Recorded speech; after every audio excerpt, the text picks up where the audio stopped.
Hello friends, now I'll be reading the Hindu editorial of 21st March 2023 at 80 words per minute in 5 seconds. Begin.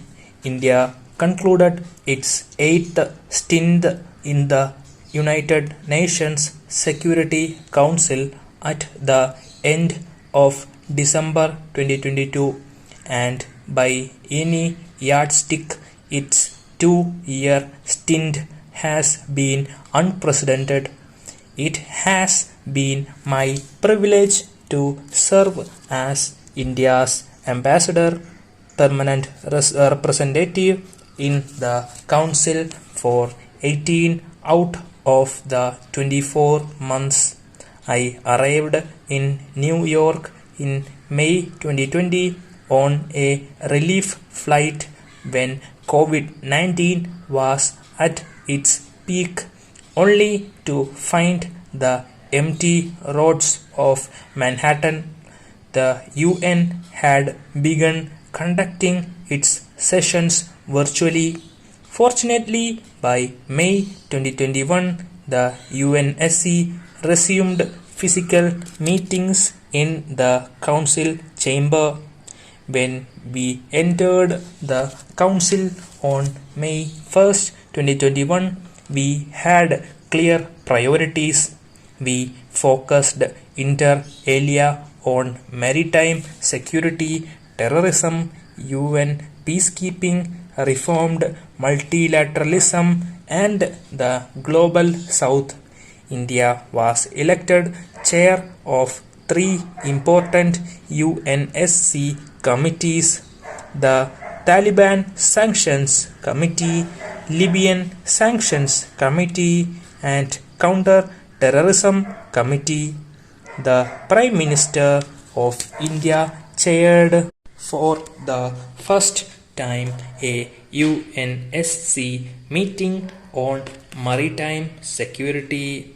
The presidential statement issued was the first holistic document on this issue, which for the first time had a direct reference to UN Convention on the Law of the Sea as international law, setting out the legal framework in the context of maritime activities.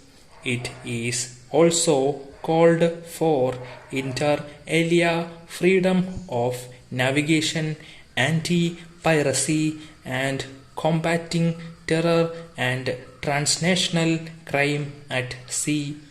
Old conflicts on the UNSC agenda festered and new conflicts were added.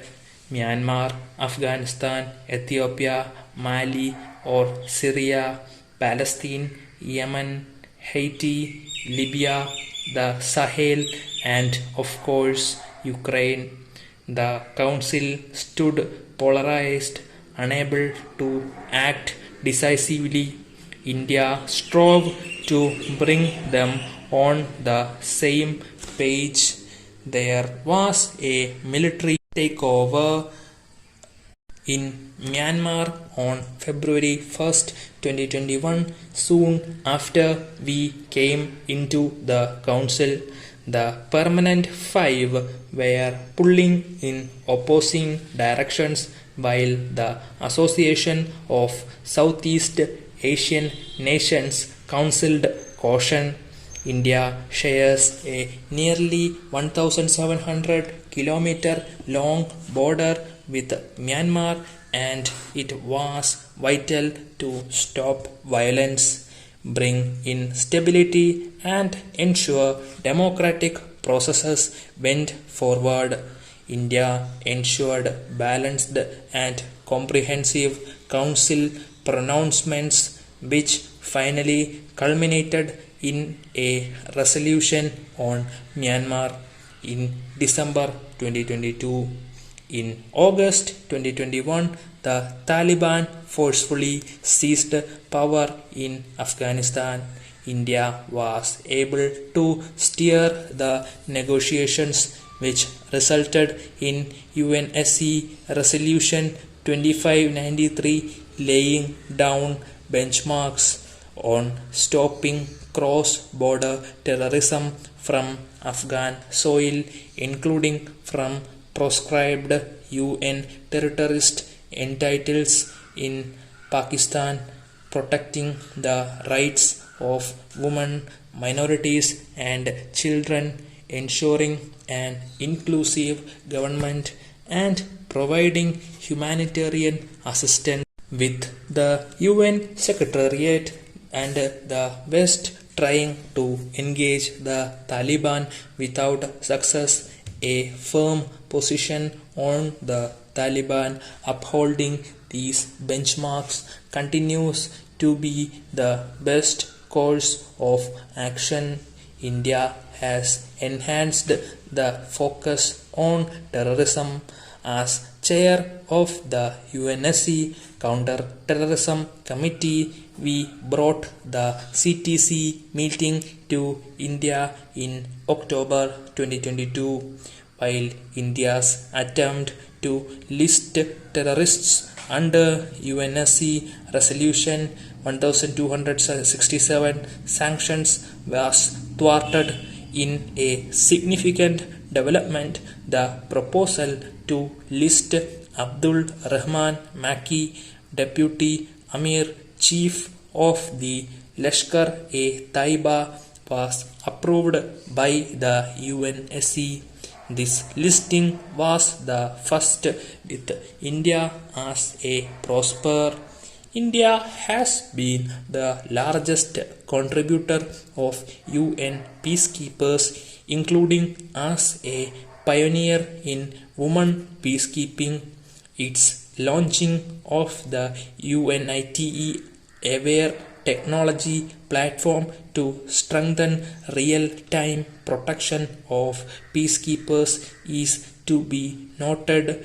In August 2021, we piloted the first UNSC resolution by India in more than 5 decades, calling for accountability for crimes against peacekeepers. We gifted 2 lakh vaccines to all UN peacekeepers. Our focus on the developing world, especially Africa and West Asia, was enhanced given our close historical relations. In December 2021, we thwarted a move by the West to wrest climate change from the UN Framework Convention on Climate Change-led process and bring it under the ambit of the UNSC, where the P5 are also major historical polluters.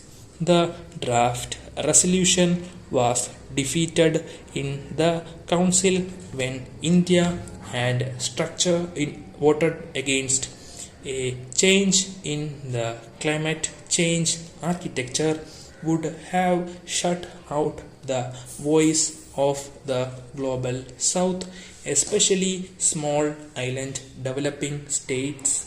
In a first, India also raised the issue of a contemporary form of religiophobia in the Council when, while condemning phobia against Abrahamic religions, it forcefully put forth the need to combat rising hate crimes and phobias against non-Abrahamic religions as well.